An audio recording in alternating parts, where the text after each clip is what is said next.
일을 잘하는 것보다 훨씬 더 중요한 것은 끝까지 하는 것이 훨씬 더 어렵고 중요합니다.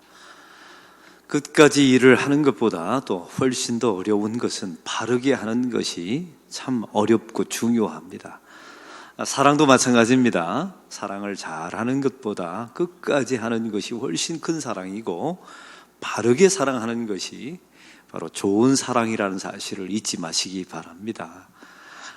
특별히 오늘은 어린이 주일입니다. 내가 자녀를 잘 사랑해야지 라고 생각하고 계시죠? 그러나 끝까지 사랑해야지, 이런 마음이 훨씬 더 가정을, 자녀를 건강하게 만들고 바른 사랑을 해야지, 이렇게 고백하는 부모를 통해서 하나님께서 여러분의 가정에 복을 주실 줄로 믿습니다.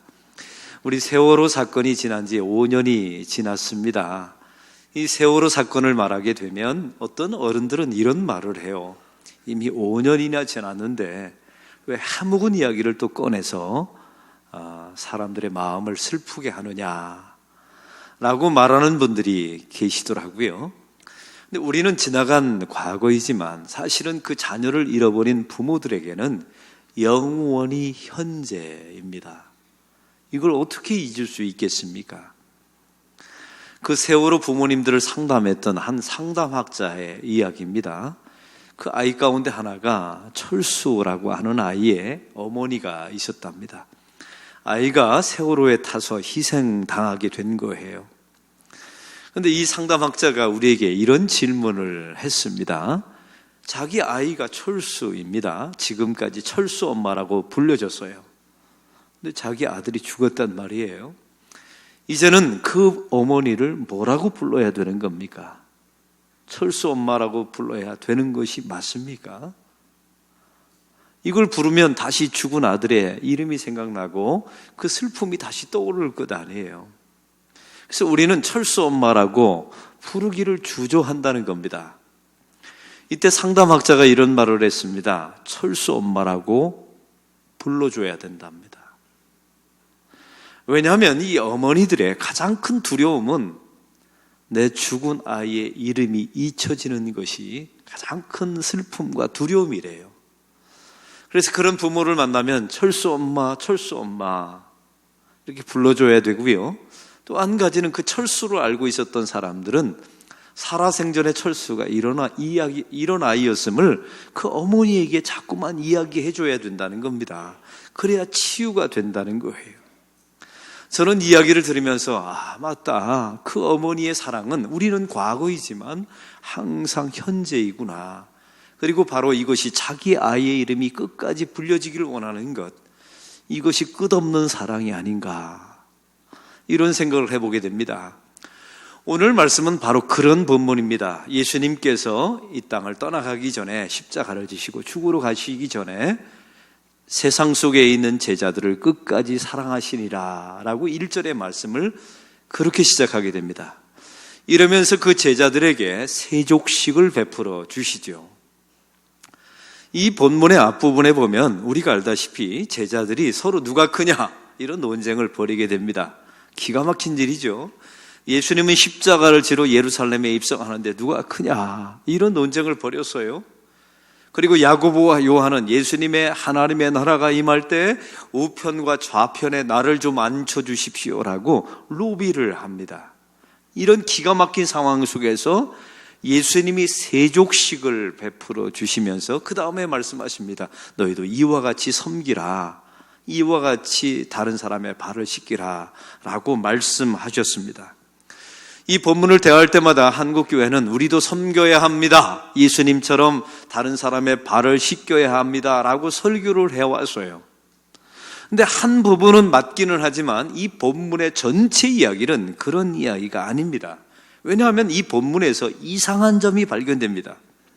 예수님께서 세족식을 이제 시작하십니다. 제자들 허리에 수건을 두르시고 겉옷을 벗으시고 허리에 수건을 두르시고 발을 씻기시는 거예요. 이때 베드로 차례가 되었습니다. 이때 베드로가 거부합니다. 여러분, 이것은 지극히 정상이지 않습니까? 어떻게 스승이 제자의 발을 씻겨요? 이건 그 당시에 일어날 수 없는 일입니다. 이게 동양의 정서상에서는 이런 일은 불가당하는 말입니다. 그런데 오늘 성경에 예수님의 말씀이 아주 이상합니다. 8절의 말씀을 우리 다 같이 읽겠습니다. 베드로가 이르되 내 말을 절대로 씻지 못하리이다. 예수께서 대답하시되 내가 너를 씻어주지 아니하면 내가 나와 상관이 없느니라.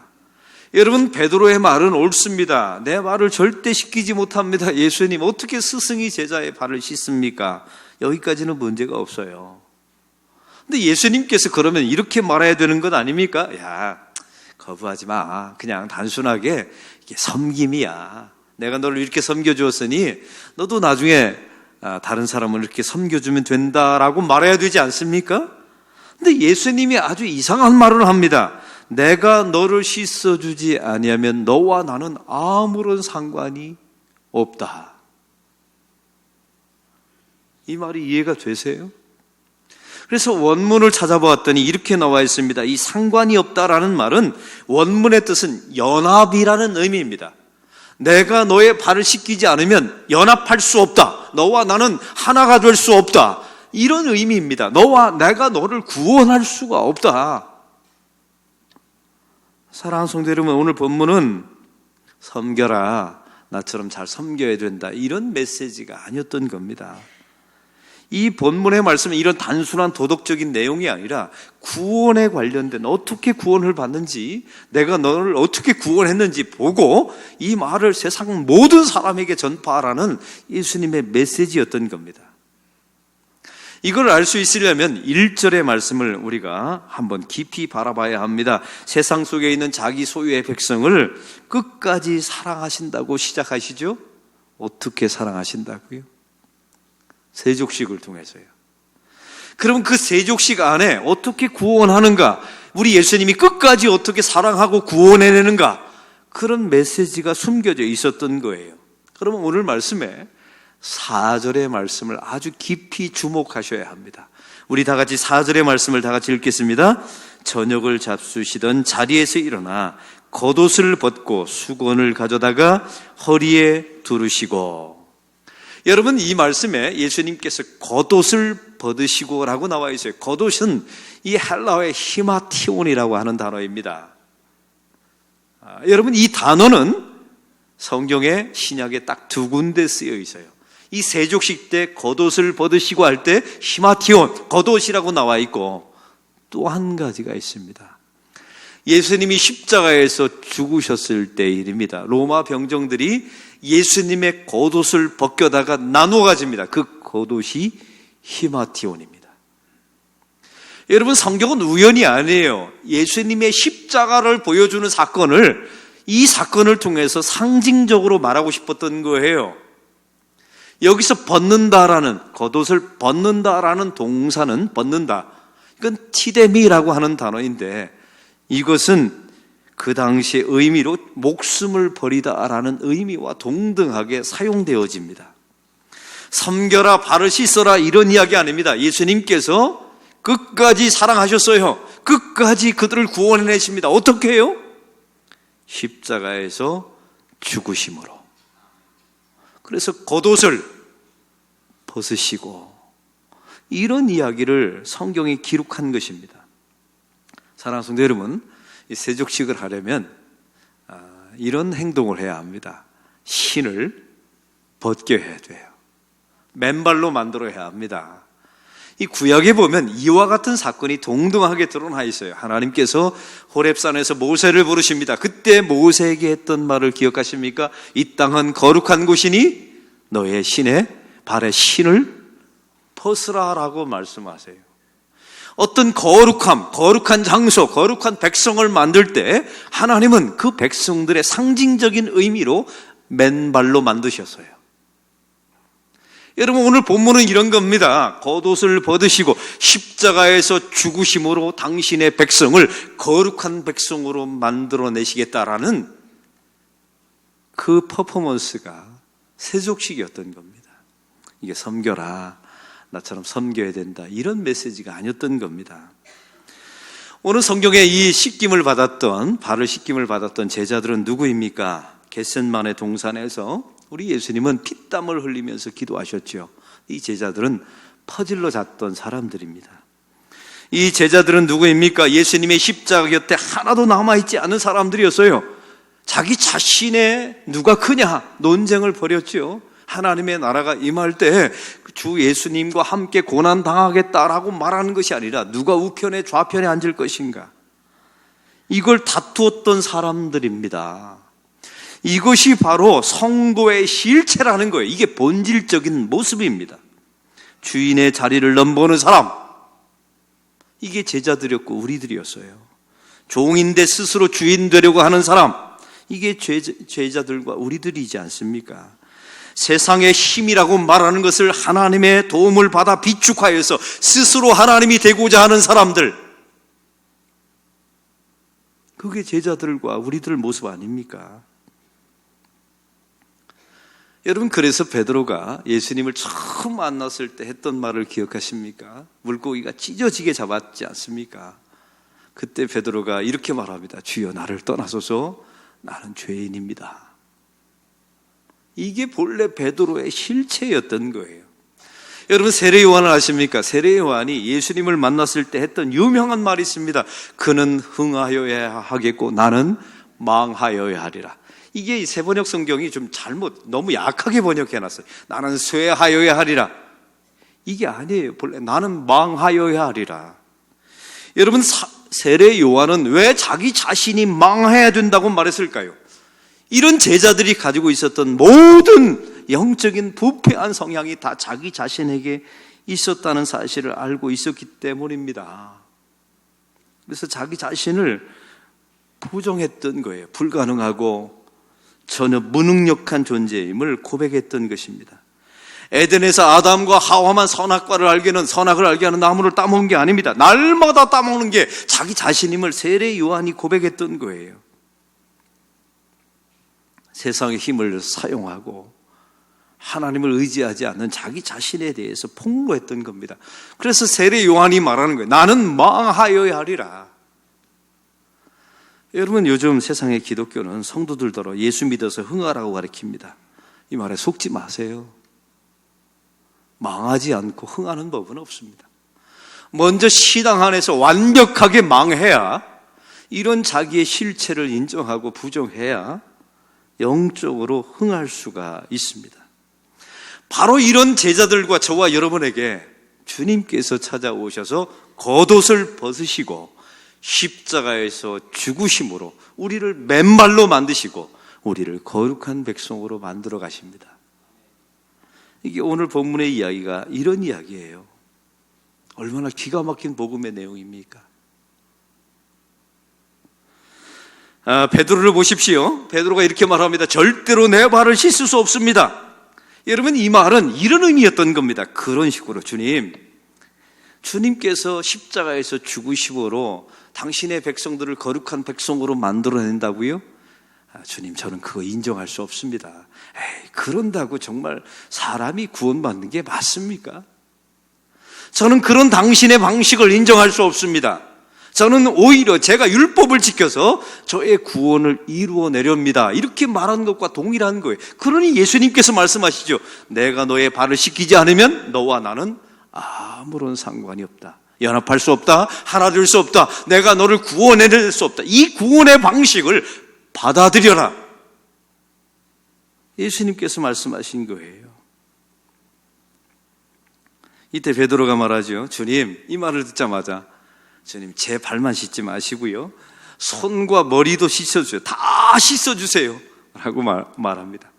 이때 예수님께서 이런 말씀하십니다. 이미 목욕했으므로 너는 깨끗해졌다. 발만 씻으면 된다라고 말씀하세요.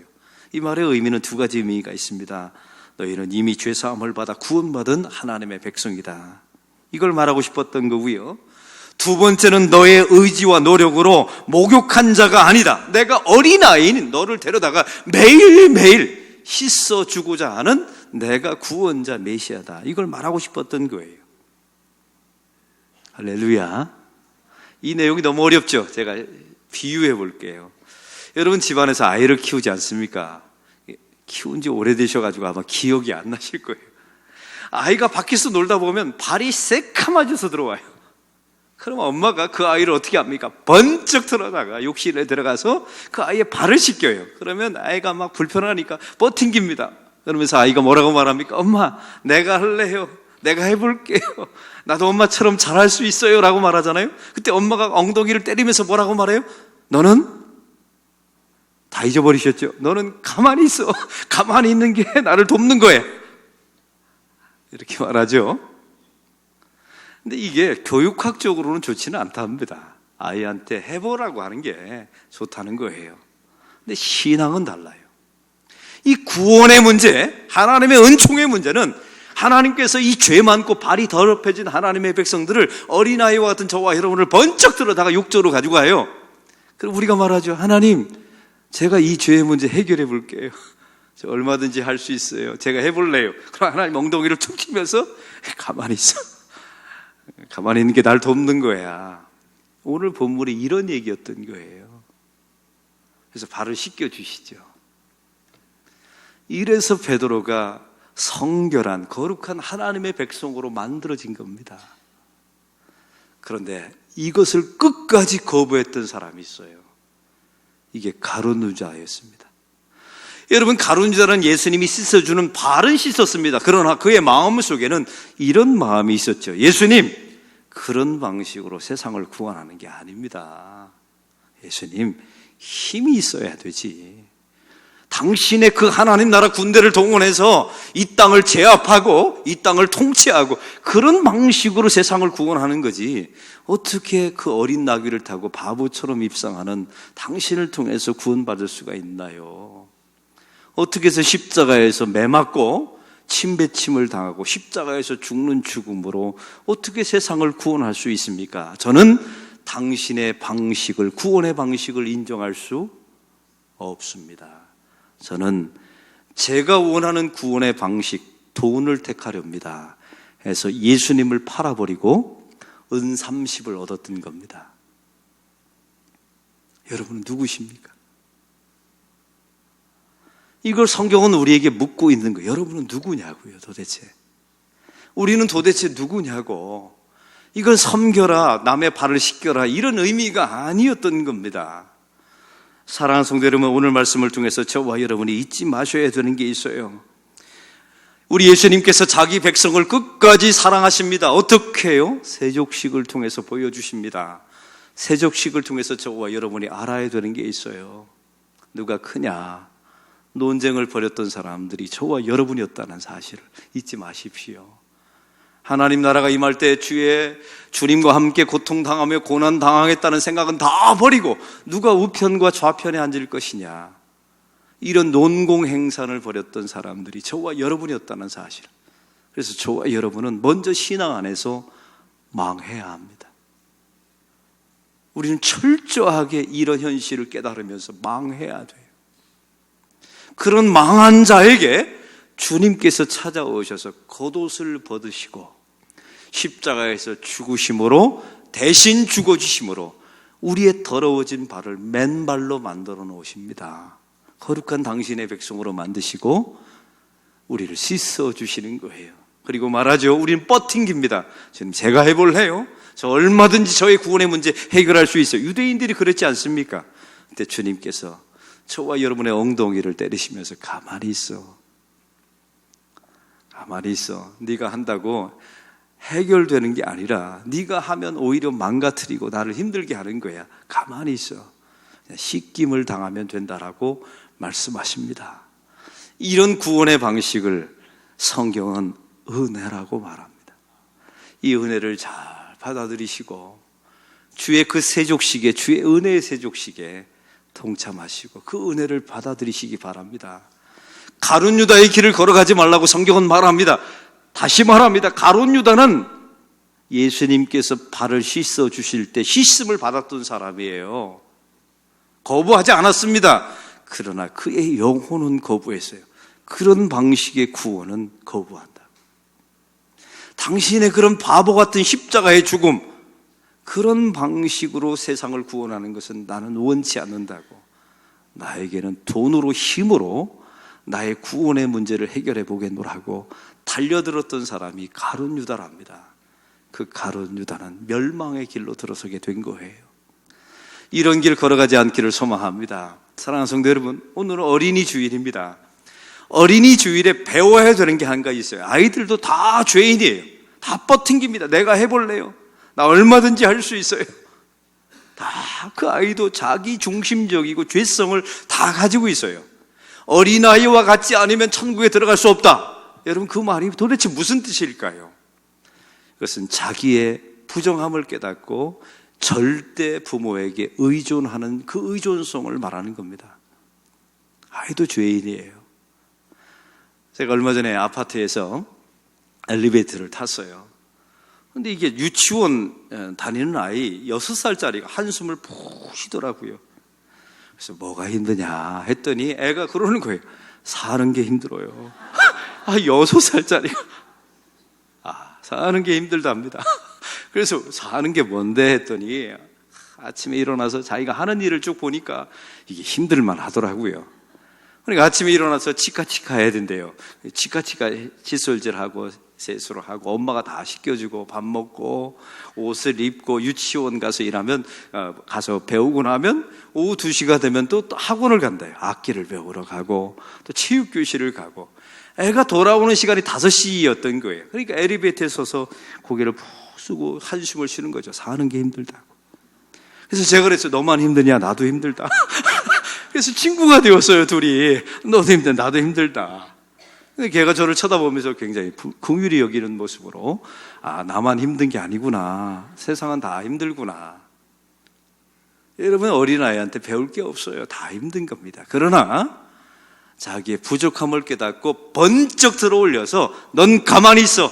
내가 씻을게 라고 말하면 아이는 가만히 있어요. 그걸 배우면 됩니다. 이 어린이 주일에 그걸 배워서 하나님의 구원의 길에 잘 들어서는 하나님의 백성들이 되시기를 축원합니다. 하나님 아버지, 오늘 말씀을 통하여 이 세족식의 본래 진짜 의미를 말씀해 주심을 감사합니다. 섬겨라, 나처럼 발을 씻어라, 이런 메시지가 아니라 끝까지 사랑하시되 이 세족식을 통하여 어떻게 너희를 구원함으로 우리를 사랑하셨는지 말씀해 주신 것 감사합니다.